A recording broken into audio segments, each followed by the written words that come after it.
Boa noite, galerinha. Vamos entrando aí que neste instante o nosso palestrante da noite vai estar aqui conosco.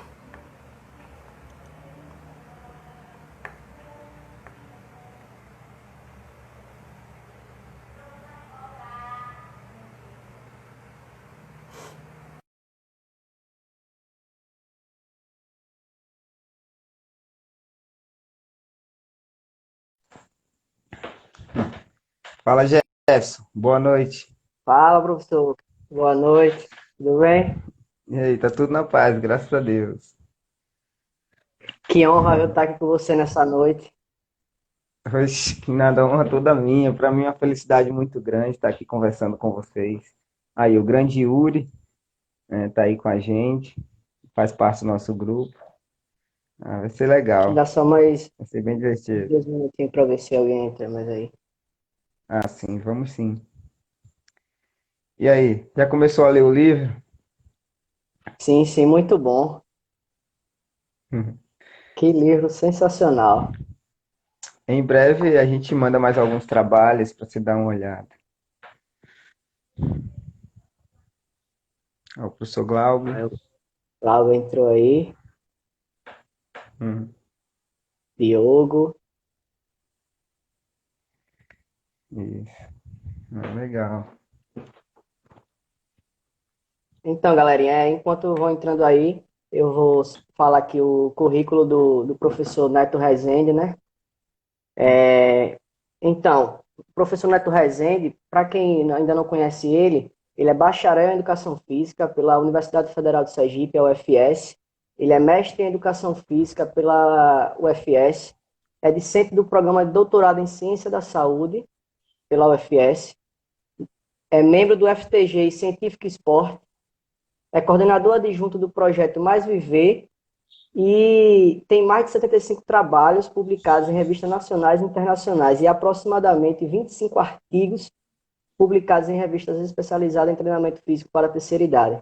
Então, hoje temos aqui nessa noite uma grande referência aqui no nosso estado, né? Quem dera. Então, Neto, antes de, antes de iniciar, eu gostaria de deixar aqui o meu muito obrigado em nome do curso de Educação Física, né? Por mais uma vez você aceitar o nosso convite e estar aqui conosco, certo? Então, agora eu passo a palavra para você, para você falar para a gente quais são esses efeitos que o treinamento funcional tem sobre a aptidão física e a composição corporal em idosos. Tá bom. Bom, pessoal, boa noite a todos. Agradeço aí a presença de todos vocês e espero que seja uma noite bem proveitosa para a gente, entendendo um pouco mais sobre os benefícios desse método que é tão estudado, investigado atualmente, né, que é o treinamento funcional. Bom, primeiramente, eu gostaria de agradecer ao professor Glauber, ao Jefferson.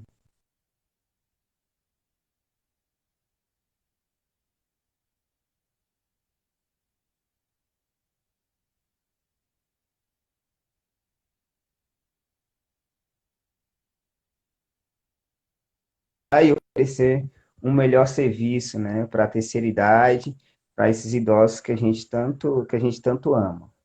Bom, o conteúdo de benefícios, né, os efeitos desse treinamento funcional que a gente não só o nosso grupo de pesquisa, que é o Functional Training Group, mas vários outros, né, dando outras nomenclaturas como treinamento multicomponente, híbrido, estruturado, multimodal, né, aplicam e têm observado efeitos, uma eficiência muito importante em termos de adaptações multissistêmicas.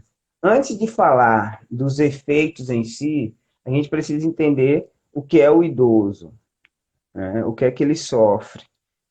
Bom, o processo de envelhecimento ele é multifatorial, ele é gradual e ele é irreversível. Né? Todos nós vamos envelhecer, não tem para onde correr, né? E ele vai acabar causando alterações na estrutura, né? Quando a gente fala em idoso, o que, é que a gente vê mais as pessoas falando? Sarcopenia, né? Redução da massa muscular, osteoporose, né? Redução da densidade mineral óssea. Então, nós temos alterações estruturais importantes, mas antes mesmo dessas alterações na estrutura, nós temos uma alteração funcional, né? Antes mesmo de uma perda de massa muscular, nós temos uma perda neural, né? Que vai influenciar, por exemplo, numa perda de força muscular.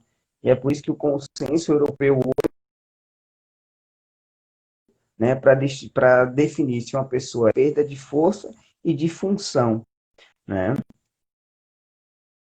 Vão envolver isso, alterações na estrutura e função que vai influenciar diretamente na qualidade de vida das pessoas, né? Na qualidade de vida, no acúmulo, senão na maior incidência de doenças crônicas não transmissíveis que vão influenciar diretamente na sua independência, né? De uma maneira geral, de uma maneira bem geral mesmo, ele acomete todos os sistemas do corpo, né? Porque é uma questão genética, as células, elas começam a ter perda de função na duplicação, né? Duplicam menos células em todo o corpo, né?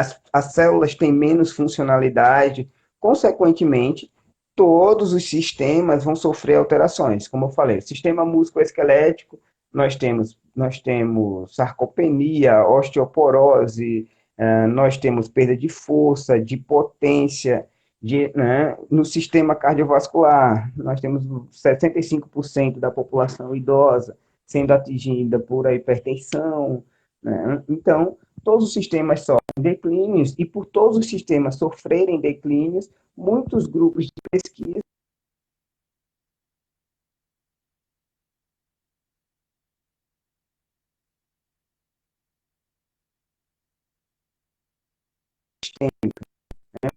que a gente vira o seguinte, a gente tinha lá um protocolo dentro de uma sala de musculação, né, com intensidade de 70 a 85% de RM,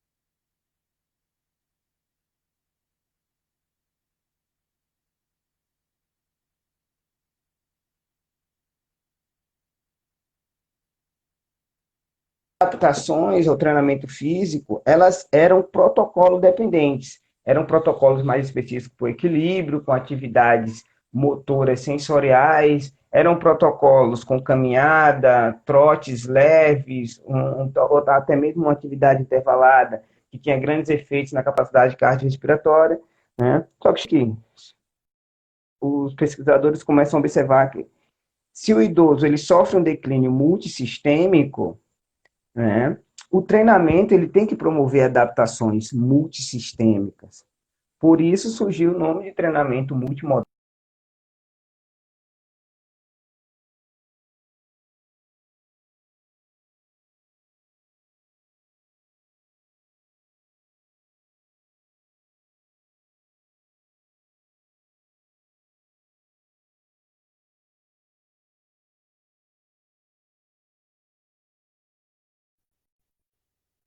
Ocorreu essa concorrência, né? Se o treinamento ele for mal prescrito, mal sequenciado, as atividades, né? Mas muitos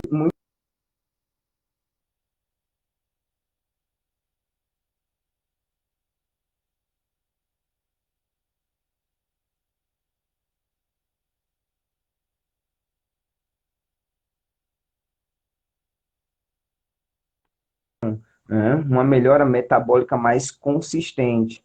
O nosso grupo, a partir daí, né, começa a pensar que também não é só estimular todos os componentes da aptidão física em uma mesma sessão.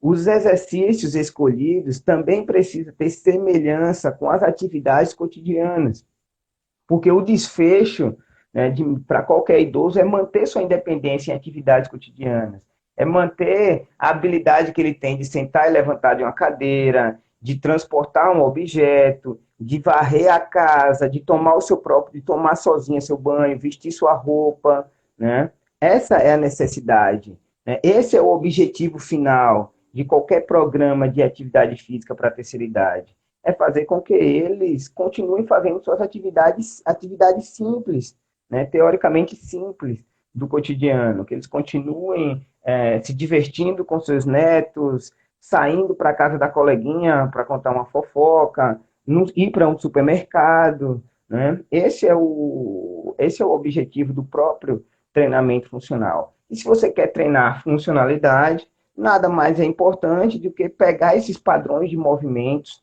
que são executados no cotidiano e incorporar no treinamento. Se o idoso executa muita atividade sentar e levantar da cadeira, esse sentar e levantar da cadeira precisa estar no treinamento, né? Se o idoso ele faz muito extensão do quadril, essa extensão do quadril precisa. A gente fala mas quais são os benefícios estruturais do treinamento? Treinamento funcional gera hipertrofia, né? Cara, gera hipertrofia, mas você tem que entender que para o idoso hipertrofia é algo secundário, né? É uma adaptação secundária. A gente precisa primeiro focar na funcionalidade, bem como treinamento idoso, ele gera hipotensão pós-exercício, ele aumenta a sensibilidade à insulina, sim, como qualquer outro treinamento, mas o foco tem que ser a funcionalidade. Se você melhora a performance em atividades cotidianas, né, o idoso ele fica mais móvel no seu dia a dia, consequentemente ele vai ter sim uma adaptação estrutural, uma melhora da qualidade muscular, né, uma hipotensão, uma redução da pressão arterial, né, vai ter melhor todos esses benefícios que a gente vê com outros métodos de treinamento vão ocorrer, né? Inclusive, quando a gente pensa assim, em efeitos multissistêmicos, a maioria dos trabalhos.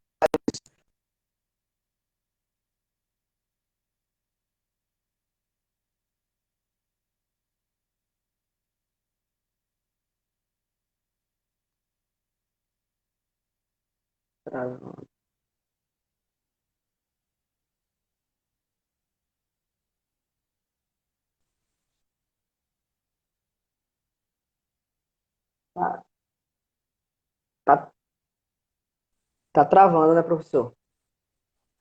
Tá travando? Tá. Tá com melhor agora? Agora consigo te ouvir melhor. Tá conseguindo ouvir melhor agora? Isso.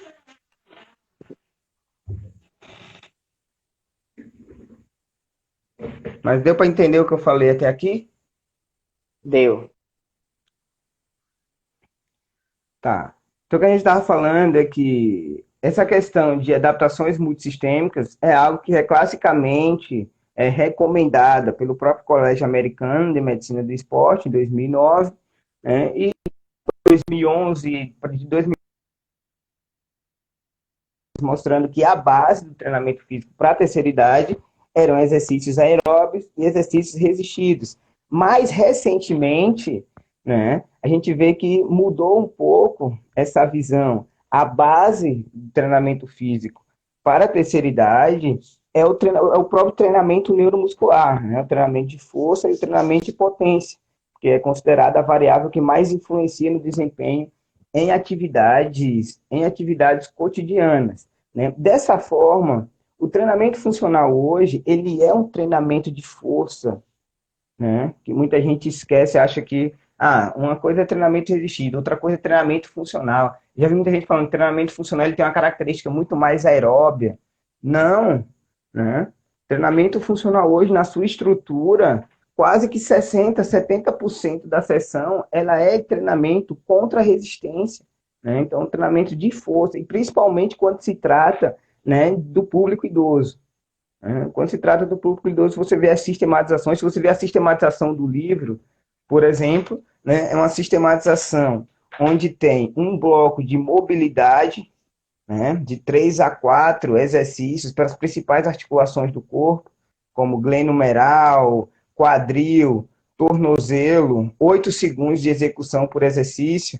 Depois disso, já vai para um bloco que estimula principalmente a potência, né, a velocidade de execução, a coordenação.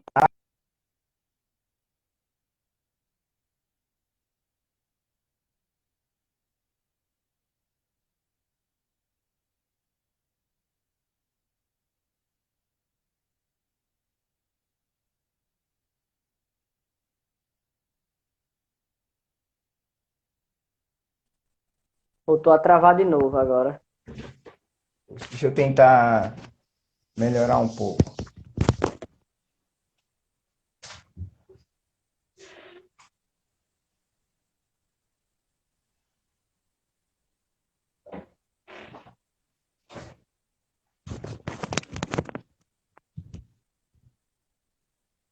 Acredito que agora não vai travar mais não.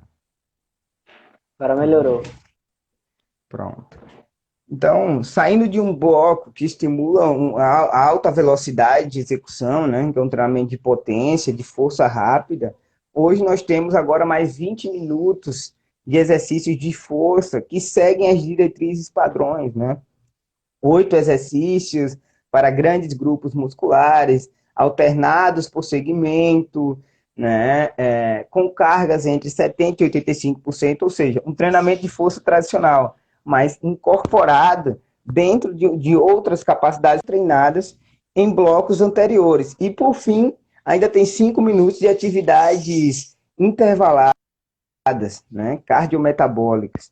Então, hoje o treinamento funcional, por si só, ele já tem uma característica, dois blocos centrais que são maiores, que são voltados principalmente para a força muscular.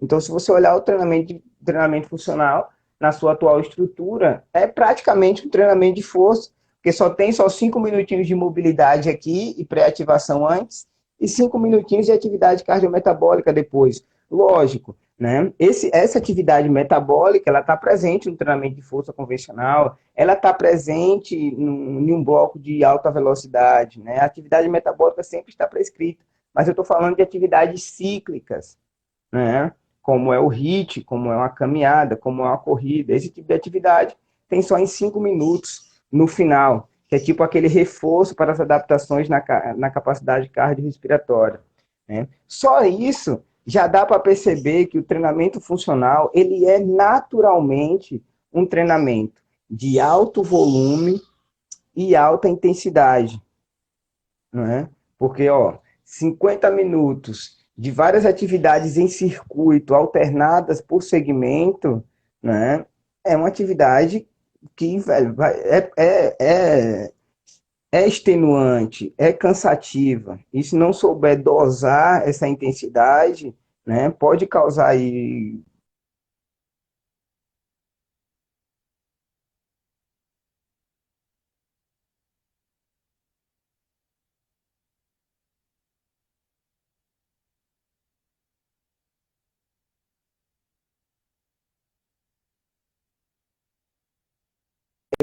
ando o volume como mais importante para a hipertrofia.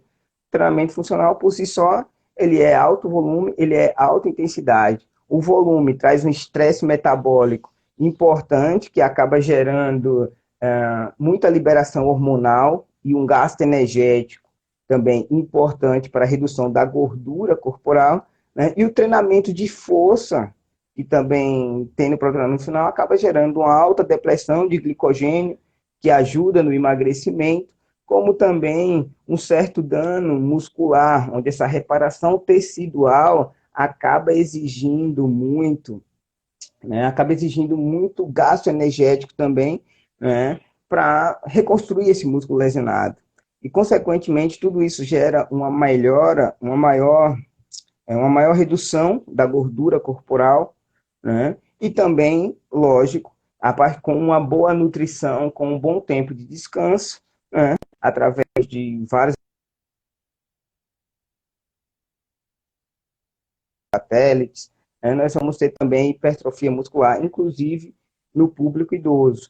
Hoje, nós temos uma certa dificuldade de identificar essa hipertrofia nos nossos estudos, né? Mas principalmente por falta de instrumentos mais sensíveis, como uma ressonância por exemplo, a gente utiliza bioimpedância, mesmo assim, nosso último trabalho, né, encontrou redução de 3,5% do percentual de gordura no grupo que executou o treinamento funcional e cerca de 2,9% de aumento na massa livre de gordura para o grupo que fez o treinamento tradicional, que o nosso treinamento tradicional também já é um pouco mais atualizado, é um treinamento mais multicomponente, porque eles fazem atividades de mobilidade, né? Depois fazem uma corrida intervalada, que é um treinamento mais ciclo aeróbico, treinamento resistido convencional e no final ainda fazem o HIIT, né? Ou seja, já não é só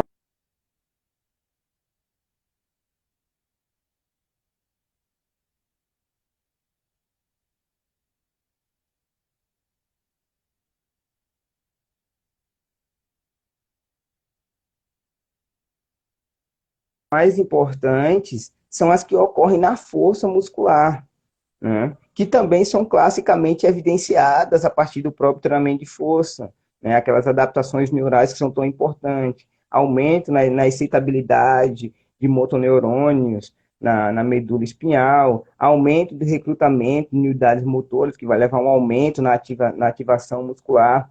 Tudo isso é o que vai acabar promovendo esse aumento da força. Tudo isso junto com as adaptações estruturais, né? Como a melhora da área de seção transversa, com ganho de massa muscular, né? O treinamento funcional, por ele ser multissegmentar, né, por ele treinar movimentos que se assemelham com atividades do cotidiano, acaba tornando essa hipertrofia, esse ganho de massa muscular, muito mais funcional, né? Essa força que o indivíduo idoso ganha com esse método de treinamento também acaba sendo muito mais funcional, porque as adaptações elas são construídas, né, aperfeiçoando a coordenação neuromuscular, né, já que é movimentos complexos, né, multisista,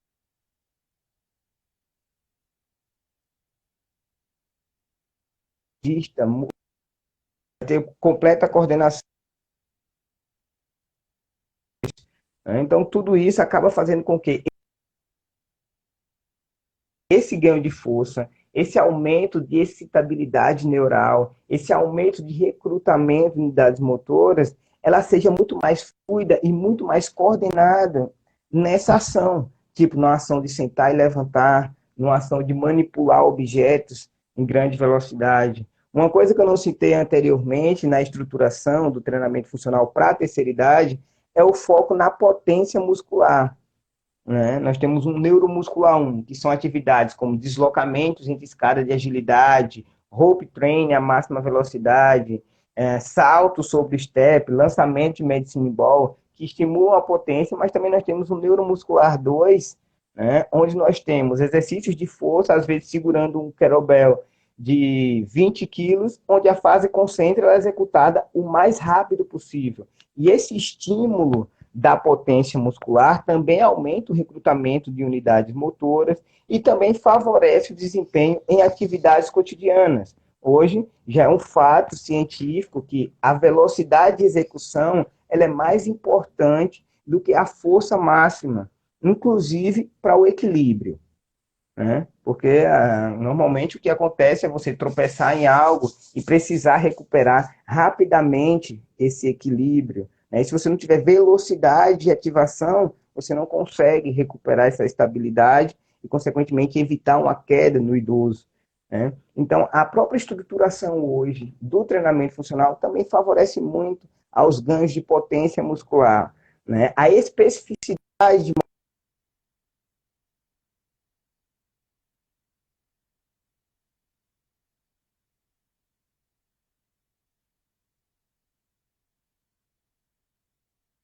equilíbrio, né? Onde a gente falou, adaptação na força, adaptação na potência muscular, melhora o equilíbrio e reduz a incidência de quedas, né? A gente estava comentando isso agora. Entretanto, existem também outras características da sessão, né?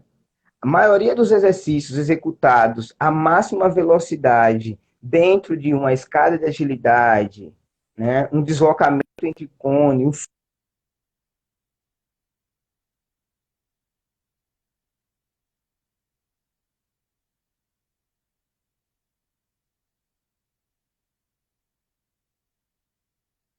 atividades de equilíbrio. Outra coisa, o treinamento funcional ele também tem um grande dinamismo de atividades, né? Você lança aqui, depois joga uma corda para lá, depois sai se deslocando no meio de obstáculos.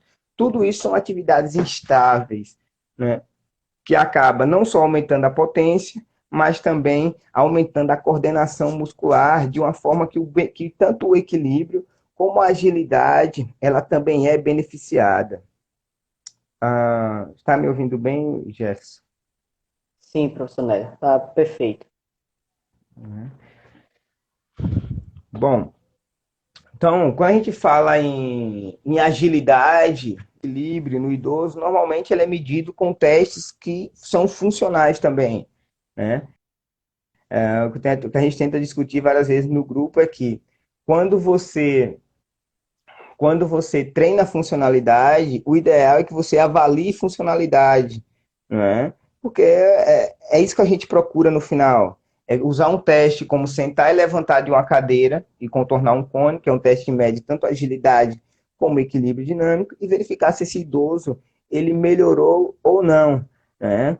Lógico que para a ciência é sempre muito importante você ter testes específicos, né, informatizados, que vejam em cada ação o quanto você teve de ativação muscular, principalmente de grupos musculares estabilizadores. Isso é sempre muito importante, né? Mas para gente que está na prática diária, né, o que a gente quer ver é a idosinha chegando para a gente no outro e dizer assim, olha, eu não fazia isso em casa e agora eu faço.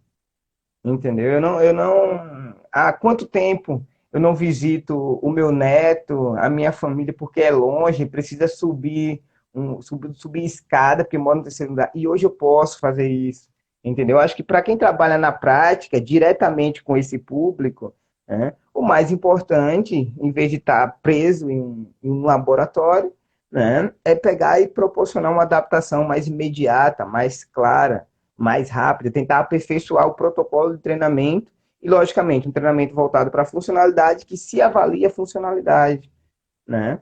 E se você olhar os nossos trabalhos, não só o livro que o Jefferson hoje tem, né? Mas também os vários artigos que a gente já publicou, a gente tem essa filosofia de treinar a funcionalidade e avaliar a funcionalidade, para assim dizer, ó, o nosso treinamento, independente das adaptações moleculares que tem por trás, que a gente não consegue observar, porque a gente não avaliava isso, né? Avalia muitas questões moleculares.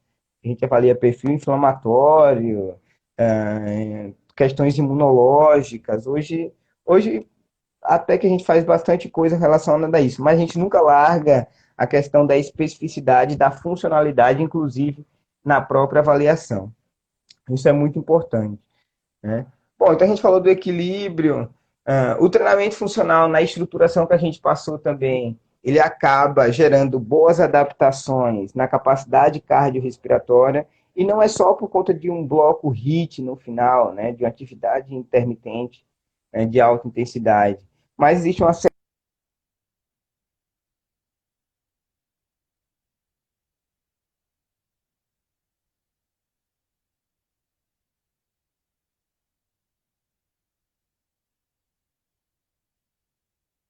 próximo exercício é um exercício de membro inferior. Então, enquanto o membro inferior está trabalhando, seu membro superior está descansando. E assim você vai reduzindo o tempo de recuperação e rodando, né, de forma mais. E conseguindo ter um maior volume de atividades ao final da sessão. Esse tipo de organização, por si só, já gera adaptações na capacidade cardiorrespiratória. Né? Treinamento resistido em circuito tem relatos de trabalho de adaptações de 15% na capacidade cardiorrespiratória. E olha que a capacidade cardiorrespiratória não é algo tão fácil de se adaptar, né, de se trazer.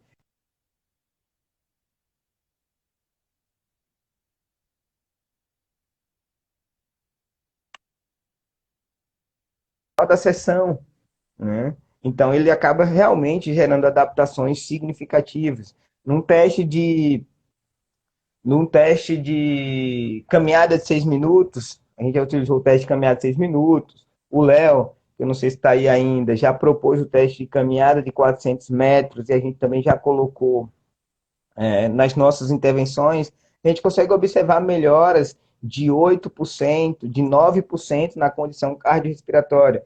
Muita gente pode olhar e dizer assim, gente, 8%, 9% não é pouco, não. Não é, porque as adaptações na capacidade cardiorrespiratória, na maioria das vezes, está relacionada com questões genéticas. A pessoa já tem, naturalmente, uma boa capacidade cardiorrespiratória. Você conseguir ampliar isso, né, é uma variável um pouco mais difícil, não é como uma força muscular, por exemplo, onde o indivíduo vai ter um incremento de força dinâmica máxima de 5, 10% a cada semana. Não é isso, né? Não é isso, é difícil. Então, se a gente encontra uma adaptação de 8%, 9%, cara, ela é muito significativa, e significativa principalmente em relação a estudos mais antigos, né, que não tem hoje o conhecimento que a gente tem de interagir diferentes componentes da aptidão física numa mesma sessão, para que, por exemplo, a capacidade, o esforço que você faz para que tenha adaptação na capacidade cardiorrespiratória não prejudique a força, por exemplo. Né? Então, as coisas têm se modernizado e essas adaptações têm sido mais elevadas, vamos dizer assim. Nós fizemos um estudo, foi publicado no Journal of Age Research, onde nós pegamos as idosas e distribuímos aleatoriamente em um grupo de treinamento tradicional, que é a musculação, e o treinamento de força funcional, né, que é o nosso treinamento funcional na sistematização que está presente no livro. Elas fizeram 12 semanas desse treinamento, né, e depois que passaram 8 semanas sem treinar nada, descansando, elas inverteram. Quem fez treinamento funcional fez treinamento tradicional na segunda etapa. E quem fez o treinamento tradicional na primeira etapa, ou funcional na primeira etapa, fez o treinamento tradicional na segunda etapa. Ou seja, quem fez, foi invertido os treinamentos depois que eles passaram por 8 semanas de descanso. E algumas variáveis como qualidade de movimento, capacidade cardiorrespiratória e agilidade e equilíbrio dinâmico só tiveram uma melhora mais expressiva quando elas executaram o treinamento funcional. Né? Por quê? Por conta dessa característica circuitada de alta velocidade de execução com um bloco mais metabólico no final. Né? Ou seja, o treinamento da funcionalidade ela foi tão importante, né, que no teste de sentar e levantar da cadeira também, né, ou seja, mostrando o quanto a especificidade é importante. Hoje a gente vê muita gente falar em vários princípios do treinamento físico, né? Fala em progressão, né? Fala em reversibilidade, fala em individualidade biológica, né? Mas não esquece mas às vezes esquece de mencionar que tanto no ambiente esportivo, só quer melhor das suas atividades cotidianas, essa especificidade ela é muito importante, né? Ela é muito importante, como também é muito importante não tentar, né, colocar em um mesmo circuito uma atividade metabólica, uma atividade de alta velocidade, né? Tem gente que faz com o idoso uma atividade de marcha estacionária, gerando bastante fadiga, porque é 1 minuto o idoso fazendo marcha com o joelho alto, atividade metabólica, e depois dessa fadiga, quer fazer um exercício de força com o kettlebell, né? Então, isso acaba fazendo com que o exercício de força, que é uma adaptação neuromuscular importante para esse indivíduo,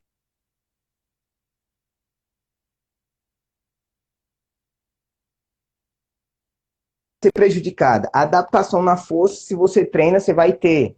Uma adaptação na agilidade e equilíbrio dinâmico, você vai ter. Se você treina, mesmo que você treina mal, entendeu? Mas a questão é que você poderia ter provocado um incremento muito maior na força muscular se você não tivesse feito um estresse metabólico antes desse exercício, com um exercício cíclico, do que você ter pegado isolado. Primeiro vou fazer aqui o treinamento de força, né? Com exercícios executados à máxima velocidade concêntrica, com carga, e depois vou fazer aqui a marcha estacionária, um polichinelo, ou até mesmo uma atividade de caminhada intervalada com um trotezinho leve, ou seja, uma atividade mais metabólica no final, né? Porque assim você consegue isolar os componentes físicos, certo? Você consegue isolar uma adaptação, uma adaptação mais metabólica de uma adaptação mais neuromuscular, né? Então, hoje, o que a gente vê é isso.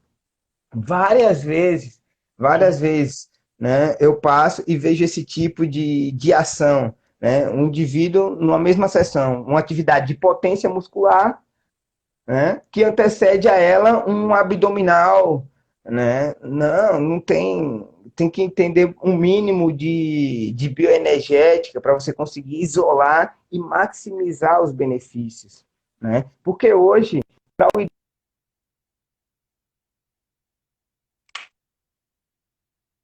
menor magnitude que um jogo, mesma linearidade, o idoso ele é um indivíduo muito adaptável, né? Que consegue benefícios muito grandes com o próprio exercício físico, independente do método. Você pode utilizar hidroginástica, yoga, o que você quiser. Sempre vai acontecer algum tipo de benefício. Mas eu acho que na nossa profissão hoje, a discussão tem que ser: qual é o melhor? Qual gera maior adaptação? O que é que o idoso precisa mais? É estímulo do tipo 2? Como é que eu estimulo essas fibras do tipo 2? É com carga, com treinamento com sobrecarga, de 75 a 80 exercícios executados à máxima velocidade concêntrica.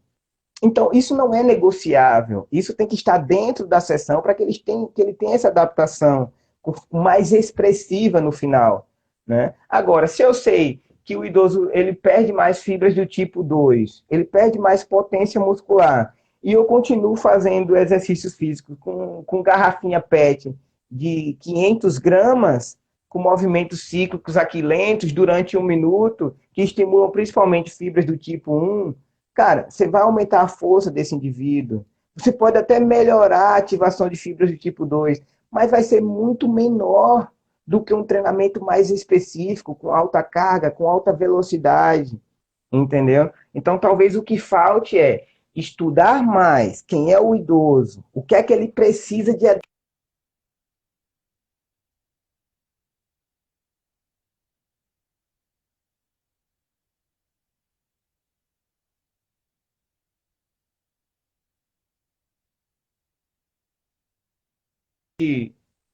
para ele, se só uma corrida, uma caminhada tá bom, ou só uma musculação, que ele vai lá, coloca o fone de ouvido dele, faz, tá bom, né? Muita gente acha que vê um indivíduo jovem ali com um objetivo, às vezes, puramente estético, né? Que é máquina isolando, com pouca ativação de músculos estabilizadores, mas focado em segmentos, né? Como um bíceps, um deltoide mais largo, só diminui a intensidade e passa isso para o idoso, né? Não é, tem coisa melhor para se fazer, tem coisa melhor para fazer que uma caminhada, tem coisa melhor para se fazer do que vários outros métodos de treinamento. Mas para isso, primeiro, a gente precisa entender quem é esse indivíduo, o que é que ele precisa, em que ele é mais beneficiado, né? Se a gente entende que ele sofre um declínio multissistêmico, não é à toa que a incidência de doenças cardiovasculares é tão alta, de doenças metabólicas são tão altas, como diabetes, colesterol alto, porque são todos os sistemas, não é só perda de massa muscular, não. Né? Então, consequentemente, a gente precisa, né, desenvolver uma sistematização que reduza esses declínios e aprimore, né, o desempenho nas suas atividades cotidianas. Entendeu, Jéssica? Entendi. Neto, Sim, eu tenho uma pergunta para te fazer. claro. Assim, no momento que a gente recebe o idoso e quer aplicar o treinamento funcional nele, só que a gente percebe que esse idoso que a gente está recebendo ali, ele sofre de Alzheimer, ele tem uma artrite. Qual é o cuidado que eu tenho que ter com esse idoso? Com relação ao Alzheimer e vários problemas cognitivos, eles acabam influenciando muito na forma de abordagem, né? Quando você tem um idoso cognitivamente saudável, né, é muito fácil. Você mostra o exercício uma vez só, você coloca ele para fazer atividades com outras idosas, ele mesmo já observa aquela coleguinha dela executando o padrão de movimento e consegue fazer alguns autoajustes, sabe? A quantidade de informação que você passa para que ele execute o movimento de uma forma correta, ela é muito mais simples. Quando o idoso ele tem déficit cognitivo, aí você tem que ir lá mostrar o exercício, tocar, entendeu? E principalmente ter paciência, porque você vai explicar, ele vai fazer 7, 6 repetições corretamente, mas quando ele voltar para aquele exercício ali, ele pode já ter esquecido e voltar, sabe? Então, no caso do idoso, talvez o que você precise mais não é só aprimorar a informação verbal, a informação visual, a forma como você toca, para dar um estímulo a ele diferente, para que ele execute a coisa no padrão de movimento que você deseja. Mas, principalmente, ter paciência. E esse idoso, ele é sempre muito importante você fazer atividades ou individualizadas, né? Ou em grupos pequenos, onde você vai colocar com ele aquela idosinha que já é mais experiente, que já tem melhor qualidade de movimento, que possa ajudar ela, enquanto sua atenção está sendo distribuída para outros participantes, sabe? Então, isso é muito importante. Com relação a várias outras doenças, você falou da osteoartrite, né? Isso. São doenças, né, que têm uma inflamação articular que geram dor. O mais adequado é que se o indivíduo idoso ele tem uma osteoartrite no joelho e sente dor no joelho, ele continue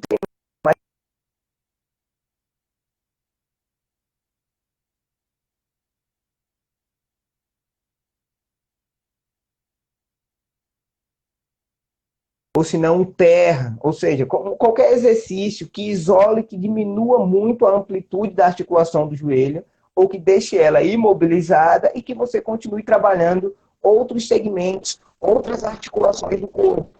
Né? Se o indivíduo idoso ele tem esse problema no quadril, você faz um agachamento com dominante de joelho, ou se não treina somente membro superior, não é motivo para mandar o idoso para casa, né? Mas também não pode pegar aquela articulação que está sentindo dor e você jogar carga em cima, sobrecarga em cima. Você vai estar piorando, né, essa dor, o edema, né? Então não dá para fazer. Né? Muita gente sempre nos cursos pergunta: e se é diabético? E se é hipertenso? E se tem colesterol alto? Né? Cara, muitas vezes o que falta para a gente como profissional é conversar mais, porque não tem nenhuma contraindicação para problema cardiovascular ou cardiometabólico durante a prática do exercício físico. Não há contraindicação. Agora, se é hipertenso, você precisa monitorar a frequência cardíaca, monitorar a pressão arterial a cada 20 minutos. Se o idoso, antes da sessão, está com a pressão arterial de 16/10, não faz exercício, se puder já encaminha até para um médico, vê quais são os medicamentos que ele está tomando, né? Porque pode tomar algum beta-bloqueador, você pode utilizar a frequência cardíaca para monitorar a sessão. Aí, de repente, essa frequência cardíaca, por conta do beta-bloqueador, ela não se altera da faria e você está ali colocando carga, carga, carga, e o idoso se Cortou aqui, acabando. né? E aí, voltou? Como é que Tá tá? Tá cortando ainda. travado? É. Agora eu consigo te ouvir. Bom, espero que volte. Agora eu E aí, tá consigo te ouvir. melhor? Eu percebo que a sua câmera fica rodando um negocinho assim, algumas vezes, né? Possivelmente é a Agora minha voltou. internet. Minha internet não é ruim. É, Ela tem 20 mega. Só que o problema é a velocidade de upload, né? Que dela não é tão boa. É 5, 6 mega. Entendeu? Então isso acaba prejudicando um pouco quando é essas atividades mais digitais. Mas dá para ir. Onde é que eu estava então, mesmo? é.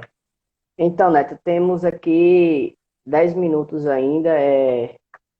Eu tenho Assim, outra pergunta, não é uma pergunta, é mais para você deixar assim uma mensagem de motivação, porque eu vejo aqui que tem alunos aí prestes a se formar, que estão nos assistindo, tem alguns colegas Sim. meus que ainda estão no quinto período aí, mas que se a gente deseja seguir esse caminho, trabalhar com o grupo da terceira idade, perante a sua experiência já na área, qual é a mensagem que você deixa aqui de motivação para a gente que quer seguir esse caminho aí? Como a gente deve fazer? Qual o caminho a seguir? Olha, primeiro, ah, eu trabalho com público idoso desde 2012, quando entrei na academia da cidade, né? Já tem 8 anos. E foi a melhor escolha que eu fiz na minha vida. Antes, eu só estudava hipertrofia. Era pura hipertrofia, mecanismo, sistemas de treinamento. Isso para atuar em academias, eu já atuei em várias, não só como professor, mas como coordenador. E o que a gente tinha uma avaliação de uma aluna nossa. Travou, não foi, Jefferson?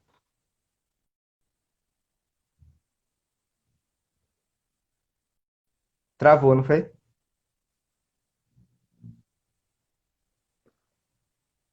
Não Vamos sei esperar se é que a minha. volte. Agora eu E consigo te aí? ouvir.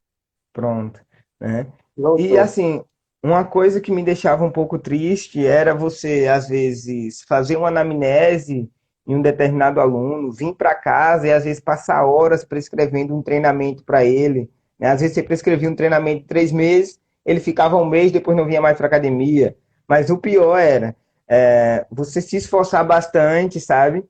E às vezes não receber nenhum obrigado. Tipo, eu tô pagando, tô vindo aqui treinar, entendeu? E é isso. Nem um obrigado você recebe. Enquanto que no público idoso, quando eu entrei na academia da cidade, quando a gente iniciou com o projeto Mais IVUFs, cara, você precisa ver, você vê a gratidão nos olhos, né? Você vê a quantidade de abraço, de beijo. Velho, se a sessão inicia 6 horas da manhã e termina 7 horas, você vai até 7h10, 7h15, só recebendo abraços, agradecimentos. Ninguém vai esquecer de você no seu aniversário. Você vai ganhar tanto presente que você vai precisar de um Uber para transportar o senha. De tanto carinho.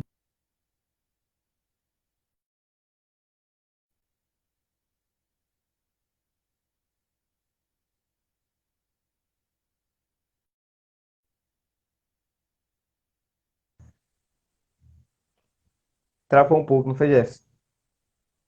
Pô, agora travou de novo. E aí, voltou?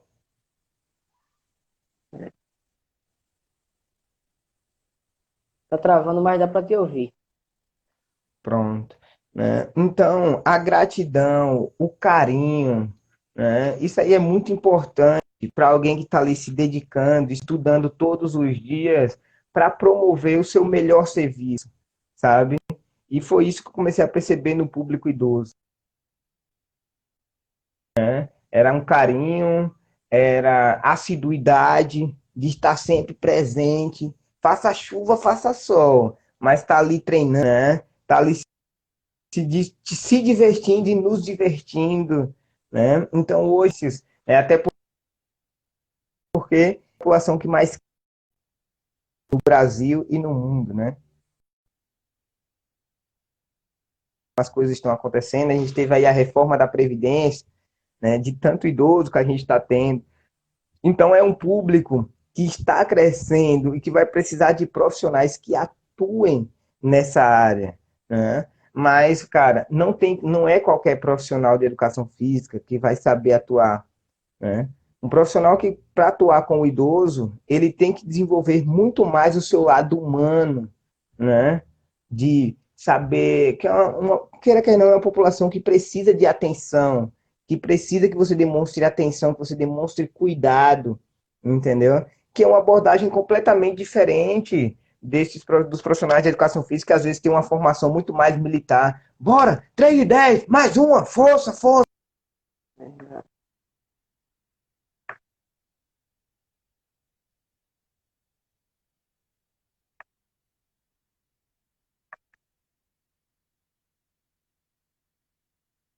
você tem que ter mais um cuidado, mais um traquejo, né? De querer saber mais como está, entendeu? De ter paciência, de explicar o porquê das coisas, né? Cara, às vezes o idoso está fazendo um agachamento pesadíssimo e ele acha que vai prejudicar algum problema na coluna que ele tem, entendeu? Se você não estiver disposto a chegar ali e explicar o benefício daquele exercício, o porquê que tem que ser assim, você vai perder esse idoso, porque você não está demonstrando cuidado, entendeu? Então a gente precisa de uma formação. O profissional que quer trabalhar com esse público, que vai ter, vai ser o público que mais profissional de educação física vai ser o idoso, né?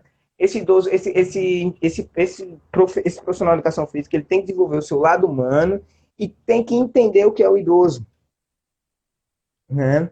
Tem que entender o que é que esse público precisa de treinamento, como treinar esse público, né, em qualquer ambiente, como desenvolver a funcionalidade, né? Então eu vejo dois caminhos. Um caminho técnico, pois não tem como você treinar um idoso sem você saber que a perda de massa muscular, ela ocorre de forma mais significativa nos membros inferiores, uma redução em maior proporção de fibras do tipo 2, que tem uma perda neural secundária, entendeu? Tudo isso você precisa saber, porque se você não sabe o que é que ocorre com ele ao longo da idade, como é que você vai melhorar isso depois? Estou falando de melhorar de forma significativa, não causar qualquer melhora, porque não é assim, entendeu? Não é assim. Se a gente quer ter uma profissão mais sólida, né? Uma profissão que seja mais significativa, que a pessoa olhe e fale assim, olha, sem o profissional da educação física, minha avó hoje estaria numa situação muito ruim. Ou se não, se não fosse a intervenção do profissional da educação física, minha avó estaria ainda acamada, estaria ainda com dificuldade de caminhar como tinha antes.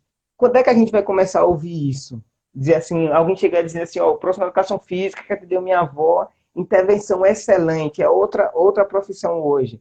Quando a gente começar a estudar mais, né? Para a gente começar a estudar mais, entender o fisiológico, entender também fisiologicamente o que o treinamento físico pode promover para que você faça não a intervenção que melhore a aptidão física, mas a intervenção que seja melhor no momento, né? Eu vejo muita gente aí querendo inventar a roda, cara, né? Trazendo métodos de treinamento novo, que eu não vou citar aqui, para a um treinamento convencional, não é, não gera a adaptação que quer, gera uma adaptação em uma variável específica, mas você tem tantos métodos que geram adaptações multissistêmicas significativas, entendeu? Porque você tem que fazer algo novo e menos eficiente. Porque você sempre quer vender a novidade e não o efeito, né? A gente tem mania hoje de querer vender novidade. O que é novo a gente aplica. Mas o que a gente tem que vender é o resultado. É o resultado. Não significa que você não possa testar coisas novas. Testar coisas novas é importante, entendeu? É importante você variar o seu sistema de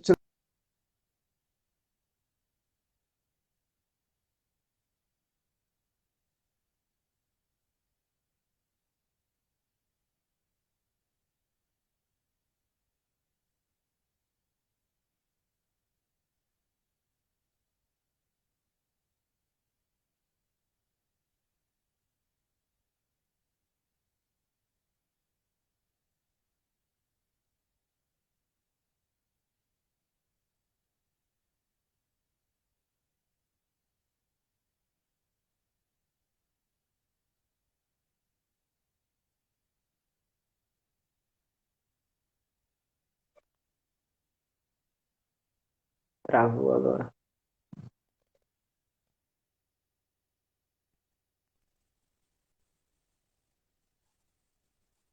Acho que voltou. Consegue me ouvir agora? Consigo. Então, é aquela questão que a gente sempre ouve, né? O idoso, ele é um cliente fiel. Quando ele gosta de você ali, do seu trabalho, ele nunca vai te deixar, né? Ele Sim, sempre vai querer seu trabalho. é isso Então, mesmo. Neto, mais uma vez, Neto, em nome do curso de Educação Física, eu queria lhe agradecer por mais uma vez aceitar o nosso convite, né, de estar aqui conosco para passar mais um pouco do seu conhecimento. Então, aqui eu deixo o meu muito obrigado, certo? Gratidão mesmo, Neto. É sempre Hoje, uma honra te ouvir. hoje o prazer é todo meu, né? Sempre que precisar é só chamar que eu estarei aqui. Independente do dia, da hora, é algo que me faz muito bem estar aqui conversando, sobre qualquer coisa que da minha profissão, principalmente, né? Para mim é um momento de lazer que é impagável, é impagável estar aqui. Então eu que agradeço. Então, eu vou encerrar aqui. Mais uma vez, muito Beleza. obrigado. Valeu, até a próxima.